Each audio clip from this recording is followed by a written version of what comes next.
For more than a year, Formula One fans around the world waited for one moment. The moment Lewis Hamilton would finally stand on the top step of the podium, wearing Ferrari red. When Hamilton announced his move to Ferrari, many believed championships and victories would follow immediately. Instead, the journey became far more difficult than anyone expected. The 7-time world champion struggled to adapt. Ferrari struggled to provide a car suited to his driving style.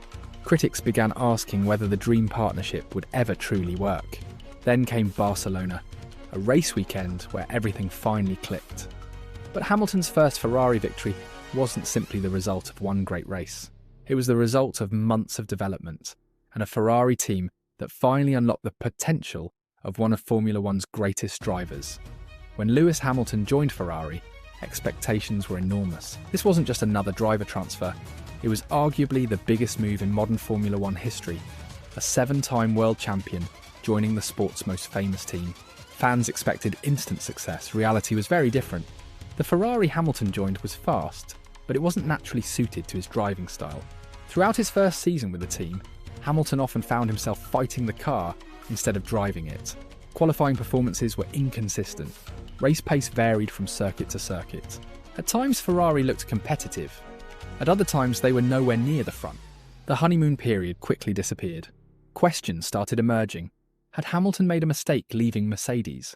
Could Ferrari really build a championship-winning car? Was age finally catching up with the 7-time champion? But while the public saw frustration, Ferrari saw something else. The first major piece of the puzzle arrived in the form of development. Formula One is a constant development race. No car remains the same from the first race to the last. Ferrari introduced a significant upgrade package during the 2026 season. The goal wasn't simply to make the car faster, the goal was to make the car more predictable. One of Hamilton's greatest strengths throughout his career has always been confidence under braking. He loves a stable rear end and a car that responds consistently when pushed to the limit. Ferrari's engineers focused heavily on improving balance and tyre management. The result was a car that behaved more naturally over long race stints. Instead of constantly correcting the car through corners, Hamilton could finally attack.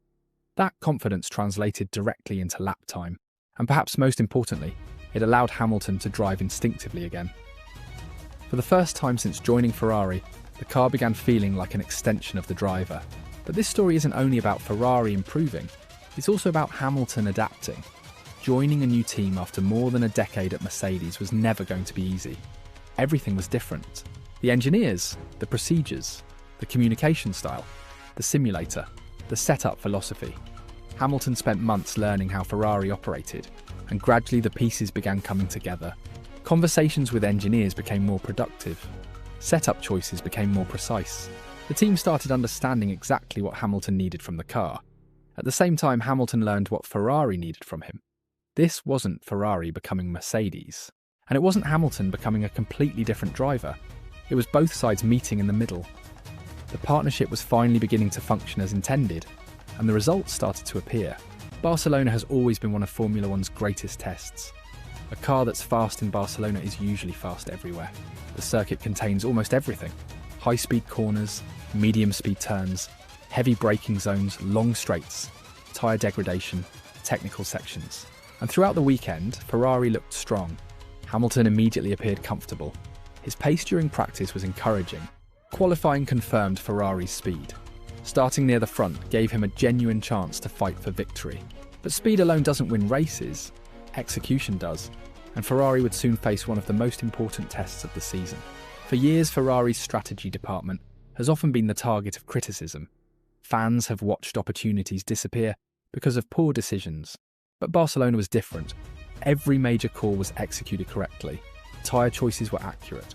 Pit stop timing was excellent. The team reacted quickly to changing race circumstances. Most importantly, they avoided mistakes. Sometimes Formula One isn't about making brilliant decisions, it's about avoiding bad ones. And Ferrari did exactly that. Every lap that passed increased Hamilton's chances. The pit crew delivered. The strategists delivered. The engineers delivered. The entire operation performed at the level expected from a championship contender, and Hamilton rewarded them with a flawless drive. Every race victory requires speed. Every race victory requires execution, and almost every race victory requires a little luck. Barcelona was no different. Mercedes and Kimi Antonelli appeared capable of challenging for victory. But Antonelli's retirement changed the race dramatically. Suddenly one of Ferrari's biggest threats was gone. The opportunity was there, but opportunities mean nothing unless they're taken. Hamilton didn't panic, he didn't make mistakes. He controlled the race exactly as champions do. Managing tyres, managing pressure, managing the gap. The moment Ferrari had waited for was finally within reach. As Lewis Hamilton crossed the finish line, history was made. His first Ferrari Grand Prix victory had finally arrived. But this wasn't simply the story of one race. It was the story of a partnership that refused to give up. Ferrari listened. Ferrari developed. Hamilton adapted. The team grew stronger together. And when the opportunity finally appeared, they seized it. The biggest question now isn't how Hamilton won his first race for Ferrari. The biggest question is what comes next. Because if Barcelona showed us anything, it's that Lewis Hamilton and Ferrari may finally have found the winning formula. And if that's true, the rest of the Formula One grid should be very worried. Hamilton's first Ferrari victory may not be the end of the story. It may only be the beginning. If you enjoyed this breakdown, don't forget to like, subscribe, and let me know in the comments, can Hamilton and Ferrari fight for the 2026 World Championship? Thanks for watching, and I'll see you in the next video.